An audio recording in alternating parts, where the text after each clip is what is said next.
Assalamualaikum warahmatullahi wabarakatuh. Perkenalkan, nama saya Raditya Sadika, NPM saya 23312142. Di video kali ini saya akan menjelaskan materi tentang protokol jaringan komputer. Protokol jaringan komputer merupakan aturan dasar yang mengatur bagaimana perangkat komputer berinteraksi dan berkomunikasi satu sama lain dalam jaringan.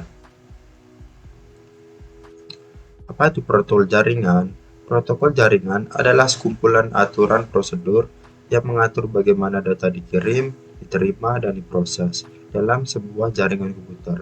Protokol menentukan cara perangkat berkomunikasi satu sama lain, termasuk format data pengalamatan, serta cara mengatur koneksi dan mengelola kesalahan selama proses komunikasi.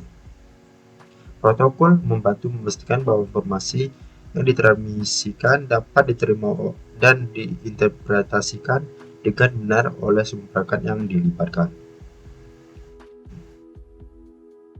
Fungsi protokol jaringan yang pertama adalah komunikasi. Mempromosikan komunikasi lancar antar perangkat di jaringan, memungkinkan berbagi data dan sumber daya. Yang kedua, keamanan. Menjamin keamanan data dengan enkripsi dan autentikasi, melindungi informasi sensitif dari akses yang tidak sah. Yang ketiga, ada efisiensi. Meningkatkan efisiensi transfer data dengan mengoptimalkan alur data yang mengurangi kemungkinan kesalahan. Yang keempat, organisasi.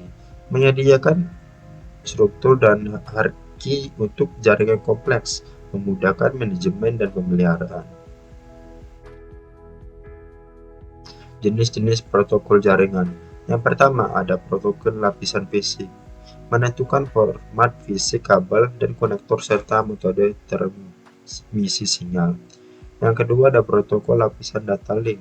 Menangani aliran data antara perangkat, mendeteksi dan memperbaiki kesalahan, dan mengontrol akses ke media jaringan. Yang ketiga, protokol lapisan jaringan.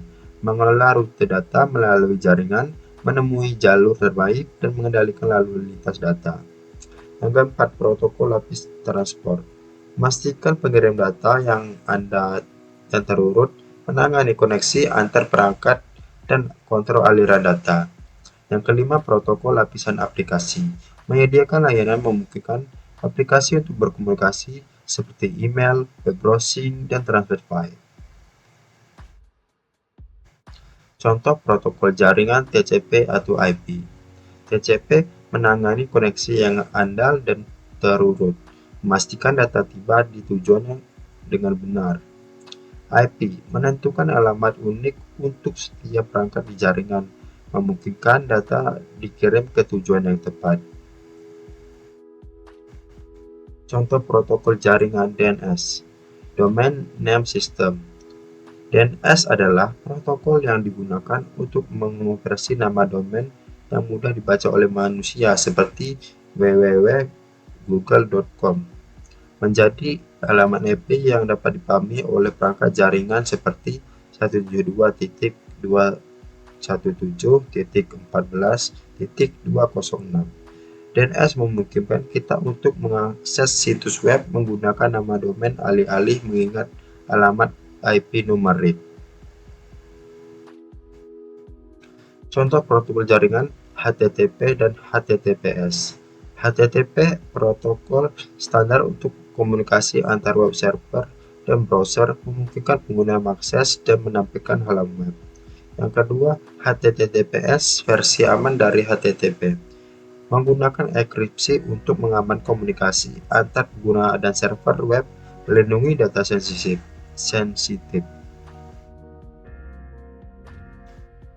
Contoh protokol jaringan FTP, File Transfer Protocol. FTP adalah protokol jaringan yang digunakan untuk mengirim, menerima, dan mengolah file antar komputer dalam jaringan, terutama melalui internet.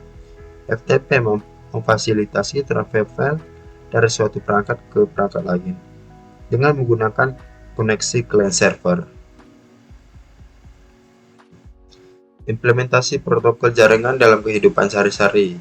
Yang pertama, internet mengakomodasi akses web, email, streaming video, dan berbagai file secara global. Yang kedua, jaringan Wi-Fi memungkinkan koneksi kabel untuk perangkat seperti laptop, ponsel, dan tablet. Yang ketiga, jaringan lokal memungkinkan berbagai sumber daya, printer, dan data di antara perangkat di lingkungan kantor atau rumah.